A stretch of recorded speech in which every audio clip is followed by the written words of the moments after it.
following program is exclusively produced and distributed by Dick Dinman's Double D Productions, Inc., all rights reserved.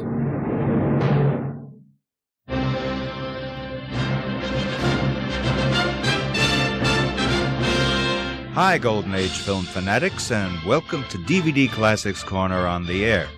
My name is Dick Dinman, and our goal is to become your exclusive guide to the very best of the Golden Age classics coming out on DVD. We'll have reviews, breaking news of upcoming releases, plenty of surprise guests, and a special feature devoted to the great Golden Age film composers, which we call Cinemusic.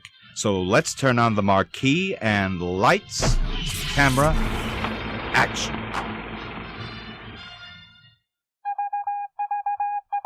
It's time for Dick's Picks, in which I get to shine the spotlight on one of my Dick's Picks of the week. In the 1950s, a posse of popular Warner Brothers TV westerns galloped into American living rooms. Maverick, Sugarfoot, Bronco, Lawman, and Colt 45. But the sagebrush rage began with Cheyenne, an epic series of gun-blazing action and panoramic prairie vistas that ran for 7 top-rated seasons and helped turn a nation of accountants, sales clerks, and kids into armchair cowpokes.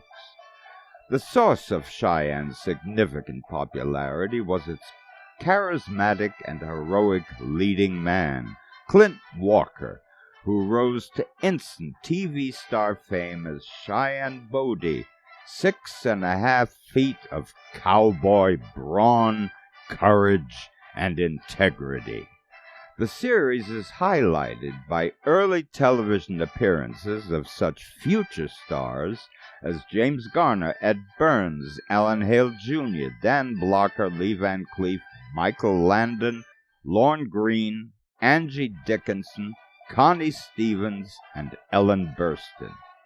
This wonderful Blu-ray collection from the Warner Archive, who else, contains all 107 episodes of the series, all meticulously remastered from 4K scans of the original camera negatives.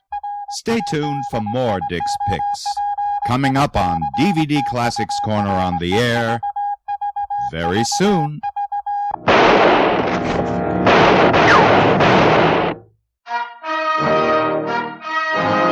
The Cheyenne Show, starring Clint Walker as Cheyenne. Cheyenne, Cheyenne. When I was a kid, those words kept me glued to my 16-inch black and white screen, and Clint Walker rode into my life and youthful imagination in a way few other Western icons did. You know, it's not every day one gets to say howdy to his boyhood idol, so you can imagine my excitement when Warner Home Video and Carol Samrock arranged for today's powwow with the great Cheyenne Bodie himself, the one and only Clint Walker.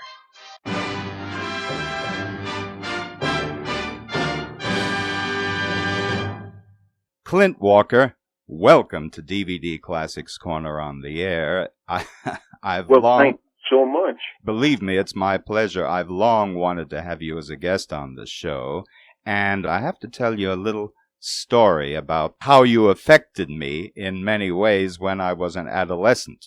I had a terrible time doing homework. I hated homework, and my mother would do anything she could. She'd threaten no supper. She'd say no movies. Anything she could think of. Nothing worked. I wouldn't do homework. Finally, she caught on that I was addicted to a show called Cheyenne.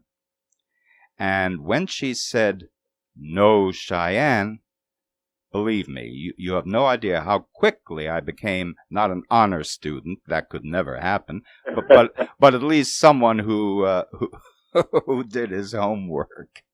Well, I must say that I'm mighty proud that Cheyenne had such a positive effect on you.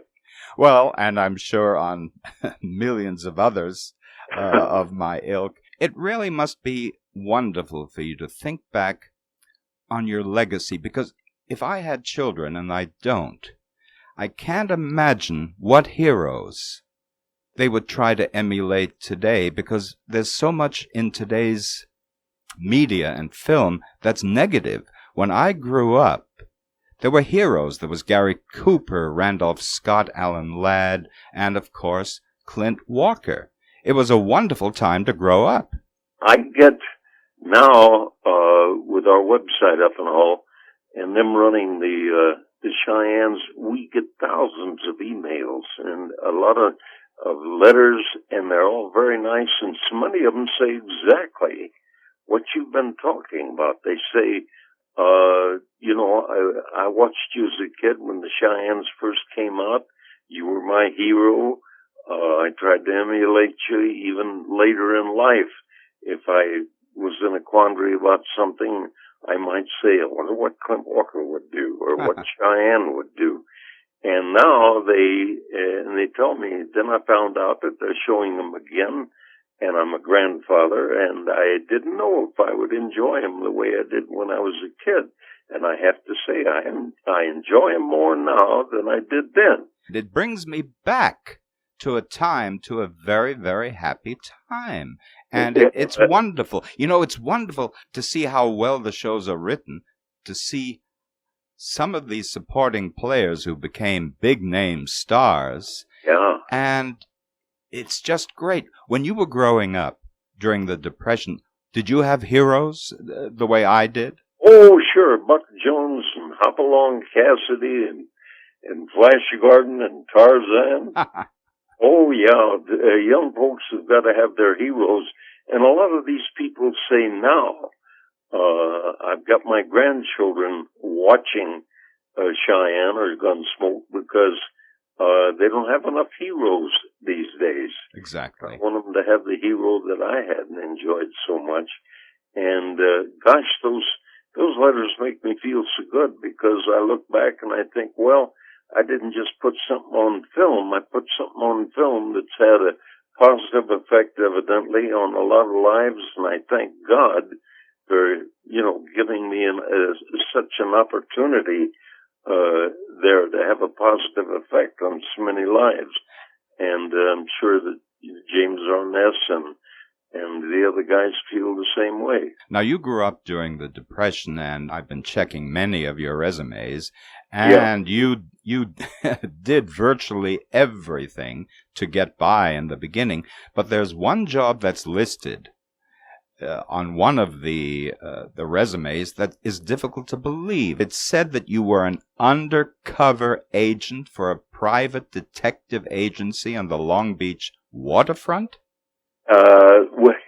The reason I'm questioning it is because I just can't see Clint Walker being undercover anything. Well, I wasn't undercover, but I did work for the Newton Detective Agency, and most of the time during the day I was a security guard on the waterfront, and then I'd come home, change clothes, and go to work for 6 hours in the nightclubs as a bouncer. Things were tough then, and that's what I had to do to make ends meet, and didn't give me time to worry about too much else. But from there, I finally decided to go to Las Vegas because they paid a lot better, and get a job as a deputy sheriff in one of the casinos. And when I got there, I was driving a little Chevy coupe that I had to push to start because the starter motor was shot. And anyhow, I got there with my wife and my little daughter, who was only about 5 or 6 then. Anyway, the sheriff said, well, I'm sorry, but I went to the sheriff's office. He He said, I'm sorry, but he said, you have to live here for 6 months residence before you can apply for a job as a deputy sheriff. And I was crestfallen because I didn't know what I was going to do. I didn't have much money in my pocket. And then there'd been a guy sitting over in the other corner of the sheriff's office, and he motioned for the sheriff, and they talked, and they'd look at me. Finally, the sheriff said, Mr. Walker, come over here. He said, I want you to meet Mr. Francis, who is head of the security department at the Sands Hotel that they were just finishing up building. That was the first one. And it was about a month before they opened, and this gentleman said to me, can you go to work tomorrow morning? So I had a job, and I worked there at the Sands for about a year and a half, and then... I hear Van Johnson played a very early part in suggesting that you become an actor. Well, what he did, I'd never talked to him before. He was performing there at the Copacabana, and he came over to me one Saturday night. That a lot of people in there is pretty busy, and he said, look, I don't know if you'd be interested, but one of Hollywood's biggest agents is here, and he'd like to talk to you. And I said, well, I'll talk to him. And that was Henry Wilson, who was probably one of Hollywood's biggest agents. He had Rock Hudson and quite a few other guys. And at any rate, I guess I didn't seem too terribly interested, but he gave me his card, and he said, look, if you get interested, you'd have to come to Hollywood. And so that we could go on interviews, but he said, I can't promise you anything. And so he, later I got to thinking about it, and I thought, well, I can carry a gun and a badge. Where's it going to get me? And maybe shot. At any rate, I decided to go to Hollywood, so I packed it up. And you actually got an interview with Cecil B. DeMille for a part in the Ten Commandments.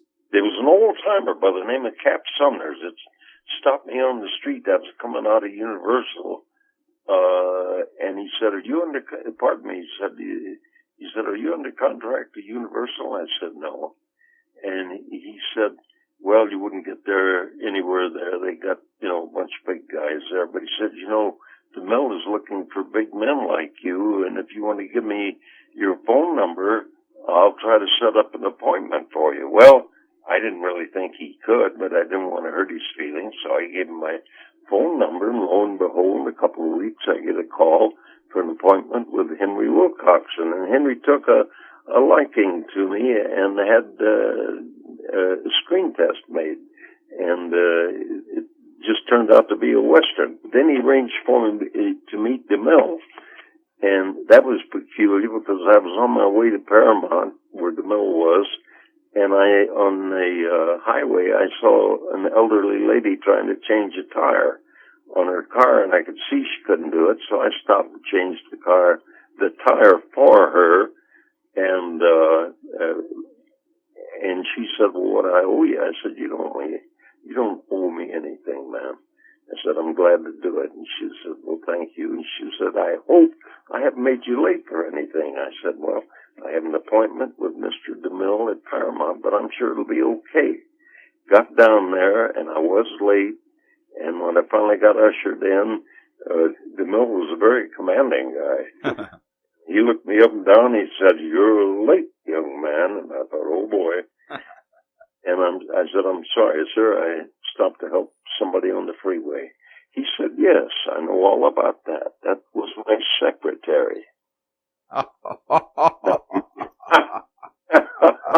call that beyond coincidence. I got the part of the captain of the Sardinian Guard, and I was up there standing by the throne, and here first actors I'd ever worked with had been Leo Gorcey and Hans Hall. And here I am with the big guys, with Sir Cedric Hardwicke and Yul Brynner and Ann Baxter and Chuck Heston and Woody Strode, and working with C.B. DeMille. I'm trying to think of the name of the producer that then put me under contract. Hal Wallace. Hal Wallace. Thank you. And then Warner Brothers saw the screen tests, and they bought my contract from Hal Wallace. And they told me, said, we're going to school you and groom you for features. Then they decided to make Cheyenne, along with two other series. Now, how tough was it to audition for this? Because you hadn't done anything major before, and I don't even think you had that much, if any, acting training. That's right. How did you function opposite what must have been an endless amount of competitive actors who'd been around for years? I just played myself. That's the secret? And I got involved with the character. That's it. And the problems that the character had, and who the other people were, and what their history was. And, of course, I was used to carrying a gun in the bag, so that, that didn't faze me. And I just pretty much played myself. But, being aware of, what the script called for. You did 8 seasons, I believe, of Cheyenne. Yes, I did. I'll tell you what mystifies me, because doing this same character, even though you were basically playing yourself, did you ever get to a point where you were thinking, well, I'm getting a little bored, or I wish I could be doing something more, or were you content throughout the entire 8 seasons? I was content to a degree, but I was champing at the bit to do features. And also, it began to, we'd finish up one Cheyenne, we'd shoot them in 6 days, and sometimes we'd start another one the next day. And I would look at some of the Indians or the bad guys and say, wait a minute, I shot that guy 2 days ago. That was on the last one. And that's what began to get to me was we were using the same actors, and it was getting repetitive. Yeah. Did you have any problems with Jack Warner? I know for a fact that James Garner was very unhappy at Warner's, or so he said, for the same reason, until they finally gave him some features. And you had more responsibility, because James Garner had cohorts like Jack Kelly on his Maverick show. You were a one-man show. That's right. And so I had to be up in front of the camera a lot more often, and had a lot more script to memorize. But no, there were a couple of times when Jack and I were shouting at each other. He'd say, you will? And I said, I won't. But I liked Jack, and I think he liked me. You're talking about Jack Warner. Yeah. And at the end of my contract run out, he invited me to have lunch with him in his private dining room and said, we'd love to have you stay on, Clint. Either continue to do Cheyennes and features when we get them, or we'll give you a whole new series. You could literally name your own ticket. Mm. And I said, well, I really appreciate that, but I want to get away from television for a little while and just try doing features. And I said, if you have any features, that I could do, I just know where I'd rather do them than for Warner. Well, your first feature was Fort Dobbs with Virginia Mayo, and it was very well received. And out of that, the following year came Yellowstone Kelly. And you know something? The thing that makes this particular Western, Yellowstone Kelly, special is the relationship, beautifully written relationship that you have with young Ed Burns. Oh, yeah, we worked well together. It's almost the heart of the movie. And Yeah. and your scenes together are really, really wonderful. Well, that's the wonderful part about having a good writer and a good script. And, of course, I couldn't ask for a better director than Gordon Douglas. We really worked well together. And, of course, we had good people in there, John Russell and Ray Danton. And it was written by Burt Kennedy, one of the finest Western writers ever. Top-notch writer, yeah.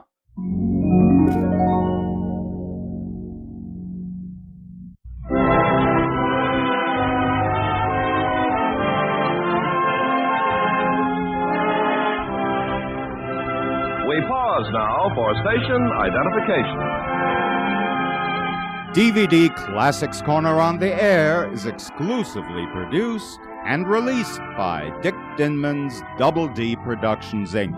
All rights reserved.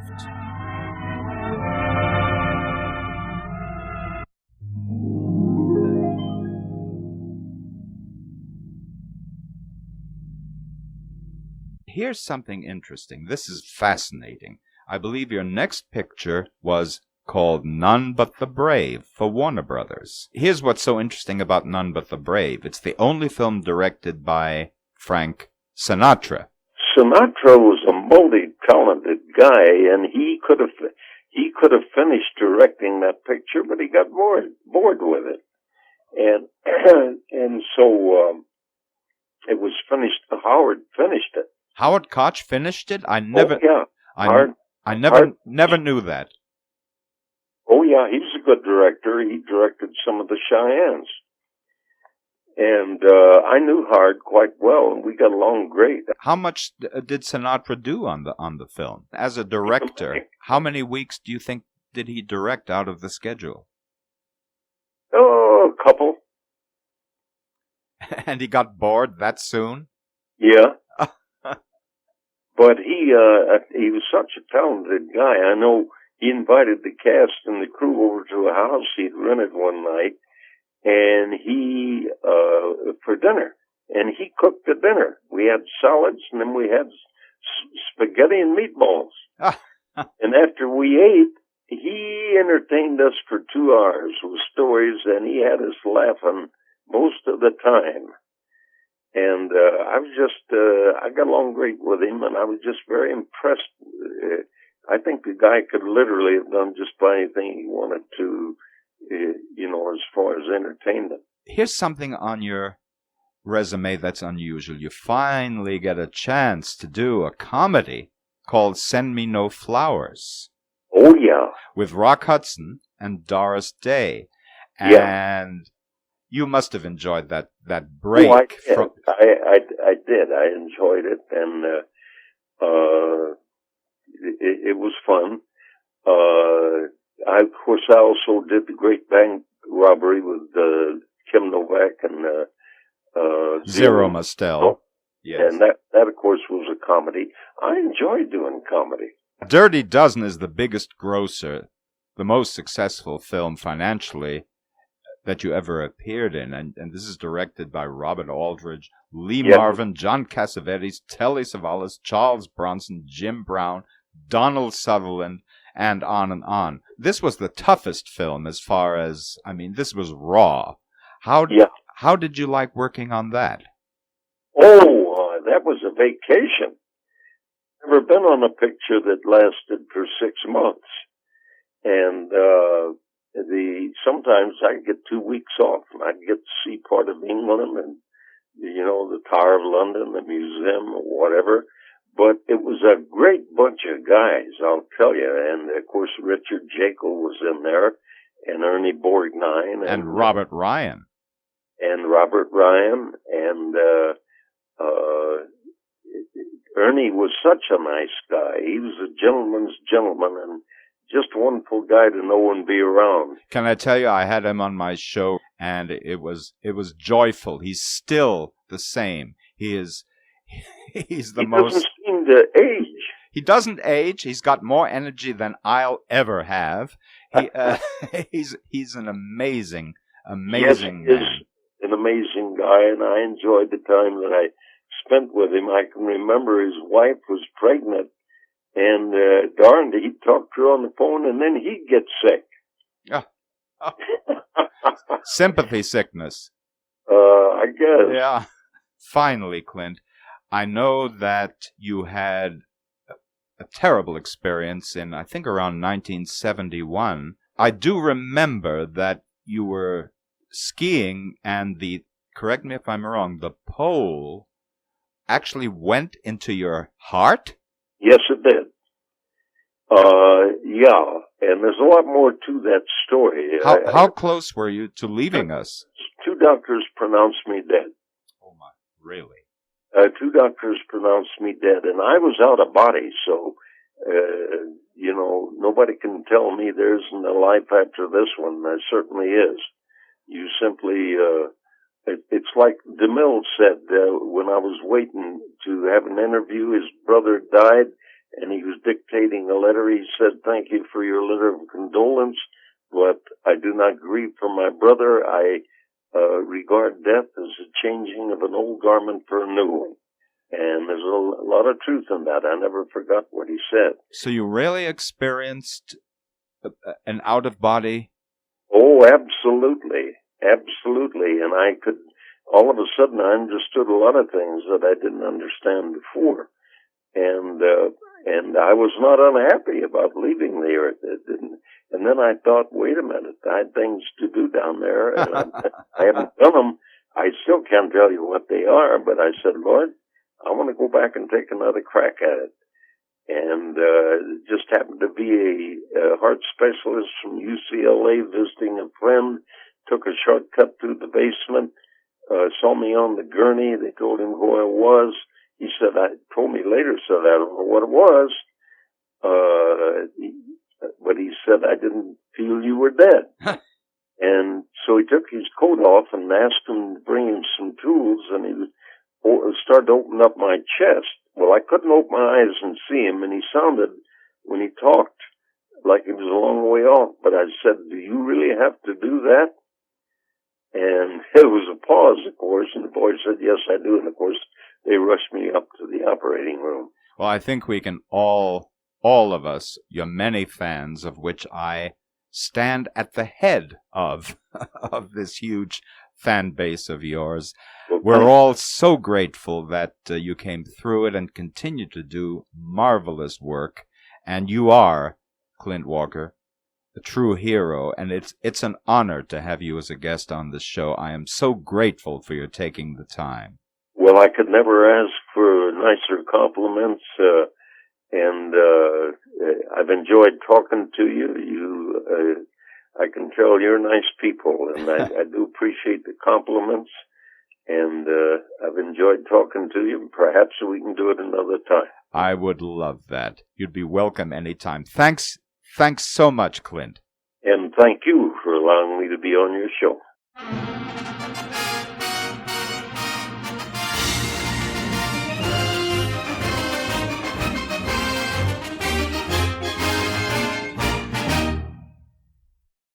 Well, that's my show for today.